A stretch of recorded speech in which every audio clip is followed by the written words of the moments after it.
शहरयार की गज़ल है। सीने में जलन, आंखों में तूफान सा क्यों है, इस शहर में हर शख्स परेशान सा क्यों है। ये गज़ल अगर आज लिखी जाती तो दिल्ली एनसीआर में रहने वालों के लिए ही होती, क्योंकि रोज रिकॉर्ड तोड़ रहे प्रदूषण ने दिल्ली वालों का यही हाल कर दिया है। एनसीआर में प्रदूषण की खबरें रोज हेडलाइन बनती हैं, तमाम दावे भी किए जाते हैं, लेकिन पोल्यूशन वाले इस संकट का कोई सॉल्यूशन नहीं हो रहा है। दिल्ली एनसीआर में ऐसा धुआं और धुंध है। हाल यह है कि दिल्ली एनसीआर की जहरीली हवा में सांस लेने वालों का दम घुट रहा है, लेकिन सिस्टम की आंखों के सामने छाई धुंध हटने का नाम नहीं ले रही है। आज प्रदूषण वाली परेशानी ने नए रेड जोन में एंट्री की। विजिबिलिटी 50 मीटर से कम रही।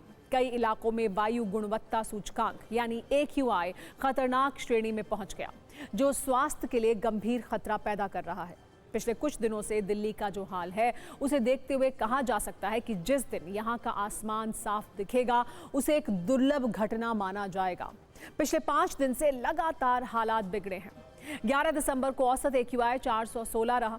आज तो दिल्ली के कई इलाकों में AQI 500 तक दर्ज किया गया, जिसका मतलब है कि दिल्ली की हवा बिल्कुल भी सांस लेने के लायक नहीं है।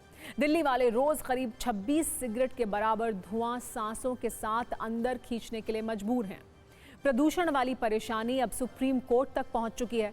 कोर्ट इस पर 17 दिसंबर को सुनवाई करेगा। आज CJI सूर्यकांत ने कहा कि कुछ निर्देश जबरन लागू किए जा सकते हैं, लेकिन शहरी महानगरों में लोग गंभीर प्रदूषण के बाद भी अपना लाइफस्टाइल नहीं बदलना चाहते, लेकिन ये नहीं सोचते कि गरीबों का क्या होगा। कोर्ट ने कहा कि हम ऐसे आदेश पारित करेंगे जिनका पालन किया जा सके।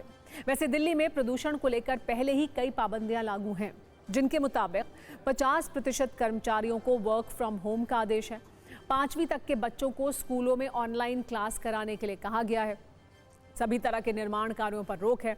BS4 वाली डीजल गाड़ियों के दिल्ली में आने पर भी पाबंदी है। कचरा या ईंधन जलाना भी मना है। यहां तक कि कोयले वाला तंदूर भी नहीं जलाया जा सकता है। Air quality early warning system के अनुसार दिल्ली में अभी ऐसे ही हालात रहेंगे। मौसम विभाग के मुताबिक दिल्ली में हवा की रफ्तार कम हुई है। हवा की गति जो 10 किलोमीटर प्रति घंटे से कम है, जिसकी वजह से हवा में प्रदूषक तत्व जमा हो गए हैं। कोहरे की वजह से ये प्रदूषक तत्व भारी हो जाते हैं और फिर लंबे वक्त तक एक जगह जमा रहते हैं। अगले 6 दिनों के लिए भी पूर्वानुमान है कि हवा बहुत खराब कैटेगरी में रहने की संभावना है। यानी कई पाबंदियों के बाद भी दिल्ली वालों को तुरंत राहत मिलने की उम्मीद नहीं है। ये जान भी लीजिए कि दिल्ली में कौन सी वजह प्रदूषण के लिए सबसे ज्यादा जिम्मेदार है। IIT कानपुर रिसर्च के मुताबिक दिल्ली में प्रदूषण की सबसे बड़ी जिम्मेदार सड़क की धूल है, जिससे सबसे ज्यादा 38% प्रदूषण होता है। इसके बाद 20% प्रदूषण की जिम्मेदारी गाड़ियों के धुएं की है। फैक्ट्री से निकलने वाले धुएं का हिस्सा 11% है। निर्माण कार्यों के कारण लगभग 10%, कचरा जलाने से 9% और घरेलू ईंधन जलने से 8% वायु प्रदूषण होता है। ये प्रदूषण से दिल्ली वालों की सांस भी थम रही है, जिससे जुड़े आंकड़े डराने वाले हैं।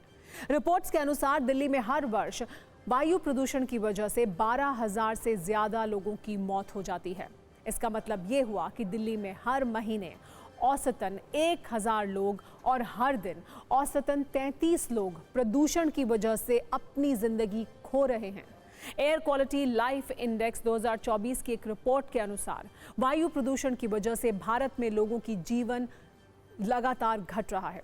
इसमें सबसे ज्यादा नुकसान दिल्ली वालों को है, जहां वायु प्रदूषण की वजह से लोगों की उम्र 8 वर्ष कम हो रही है। इसके अलावा बिहार, हरियाणा, उत्तर प्रदेश और राजस्थान का नाम भी इस लिस्ट में शामिल है। आज दिल्ली की जैसी हालत है, उससे यही लगता है कि आने वाले वक्त में दिल्ली NCR वालों को साफ हवा भी खरीदनी ही पड़ेगी।